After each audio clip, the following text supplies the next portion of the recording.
அனைவருக்கும் ஆனந்தமான இறைவணக்கம். ஆன்மீக சிவசொந்தங்களே, பெண்கள் மட்டும் செய்ய வேண்டிய ஆடி செவ்வாய் ராகு கால பூஜை 12/8/2025 ரொம்ப எளிமையான ஒரு பூஜையை சொல்லித்தரப்போகிறேன்.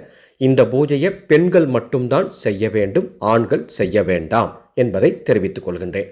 பூஜையை பார்க்குறதுக்கு முன்னால் ஒரு அறிவிப்பு. எந்த விதமான பூஜையும் வீட்டில் செய்யாமல், எந்த விதமான மந்திரமும் சொல்லாமல், எந்த விதமான விரதமும் இல்லாமல் ஸ்ரீ உச்சிஷ்ட கணபதியின் பரிபூர்ணமான அருளை பெற்று கோடீஸ்வர வாழ்க்கை ராஜயோகத்தோட வாழ வேண்டுமா? வாருங்கள், உச்சிஷ்ட கணபதி தந்திர எந்திர வாட்ஸ்அப் வகுப்புக்கு வருகின்ற விநாயகர் சதுர்த்தி முதல் வாட்ஸ்அப்பில் ஒரு குழு அமைத்து 11 நாட்கள் இந்த வகுப்பு நடைபெறும். இந்த வகுப்பில் சேர விருப்பம்னா என்னுடைய வாட்ஸ்அப் நம்பருக்கு உச்சிஷ்ட கணபதினு ஒரு தகவல் கொடுங்க. அதனுடைய பதிவு விவரங்கள் தருகின்றேன். 12/8/2025 ராகு காலம் எத்தனை மணிக்கு வருது? மதியம் 3 மணிலிருந்து 4:30 மணிக்குள். யாரெல்லாம் இந்த பூஜையை செய்யலாம்? பெண்கள் மட்டும் செய்யணும்னு ஏற்கனவே சொல்லிட்டேன். அதிலும் குறிப்பாக யாருக்கு திருமண தடை இருக்கோ, யாருக்கு குழந்தை பாக்கிய தடை இருக்கோ, யாருக்கு நோய் நொடிகளால் பிரச்சனை இருக்கோ, யாருக்கு எந்த குடும்பத்துக்கு பண பிரச்சனையால் நிம்மதி இல்லாமல் போயிட்டு இருக்கோ, அந்த குடும்பத்தில் இருக்கக்கூடிய பெண்கள் மட்டும் இந்த பூஜையை செய்யுங்க. ரொம்ப அற்புதமான ஒரு பூஜை. என்ன செய்யணும்னா, ராகு கால நேரத்தில் உங்கள் வீட்டு பூஜை அறையில் வடக்கு திசை நோக்கி 5 தீபங்கள் ஏற்ற வேண்டும். அந்த 5 தீபங்களும் நமது மந்திர சக்தி தீப எண்ணெய் இருந்தால் அதை கொண்டு தீபம் ஏற்றுங்கள், அல்லது நல்லெண்ணெய் ஊற்றிக்கொள்ளுங்கள். மந்திர சக்தி தீப எண்ணெய் அப்படிங்கிறது நெய், நல்லெண்ணெய், தேங்காய் எண்ணெய் மற்றும் 9 மூலிகைகளின் கலவை.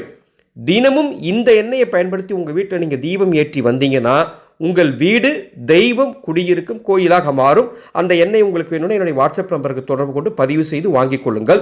தீபம் ஏற்றி ஏதேனும் கார வகைகள், ஏதாவது ஒரு கார வகையை நெய்வேத்தியமாக வைத்து ஓம் தேவி துர்க்கையே போற்றி, ஓம் தேவி துர்க்கையே போற்றி, ஓம் தேவி துர்க்கையே போற்றி அப்படின்னு 54 முறை சொல்லி ராகு கால பூஜை செய்யும் குடும்பத்தில் இருக்கக்கூடிய பெண்களுக்கு மன நிம்மதி ஏற்படும், பொருளாதார விடுதலை கிடைக்கும், திருமண தடை உடனே நீங்கும், குழந்தை பாக்கிய தடை உடனே நீங்கும், சகல ஐஸ்வர்யங்களும் குடும்பத்திற்கு தெய்வ பாதுகாப்பும் ஏற்படும். இந்த வழிபாடு செஞ்சு முடிச்சுட்டு தூவ தீபம் காட்டிட்டு ஒரு அரை மணி நேரம் அந்த தீபங்கள் எரியட்டும். அதன் பிறகு குளிர வைத்துக் கொள்ளுங்கள். இந்த ஆடியோவை உங்களுக்கு தெரிந்த ஒரு 10 பேருக்காவது பகிர்ந்து கொள்ள வேண்டும் என்று அன்போடு கேட்டுக்கிறேன். அதே மாதிரி சகோதரிகளே, வருகின்ற நவராத்திரி தவற விட்டுறாதீங்க. ரொம்ப அருமையான அந்த 9 நாட்கள், 22/9 முதல் நவராத்திரி தொடங்குது. இந்த வருட நவராத்திரிக்கு 18 மூலிகைகளை கொண்டு உங்கள் வீட்டில் ஒவ்வொரு நாளைக்கு 2 மூலிகைகளை நீங்கள் சாம்பிராணியோடைய கலந்து சாம்பிராணி தூபம் காட்டினீங்கன்னா உங்கள் குடும்பத்துக்கு நவராத்திரி தேவிகளின் அருளும் நவ துர்கா தேவிகளின் அருளும் முழுமையாக கிடைக்கும். அதுக்காக நவராத்திரி நவமூலிகை செட் அப்படின்னு ஒரு 9 பாக்கெட்டுகள் கொண்ட அந்த மூலிகை செட்டை அறிமுகப்படுத்தியிருக்கேன். வேணும்னா முன்பதிவு செஞ்சுக்கோங்க. என்னுடைய வாட்ஸ்அப் நம்பருக்கு தொடர்பு கொண்டு மீண்டும் அடுத்த ஒரு பதிவில் சந்திக்கின்றேன். ஆனந்தம் மலரட்டும், ஆனந்த ஒளி பரவட்டும்.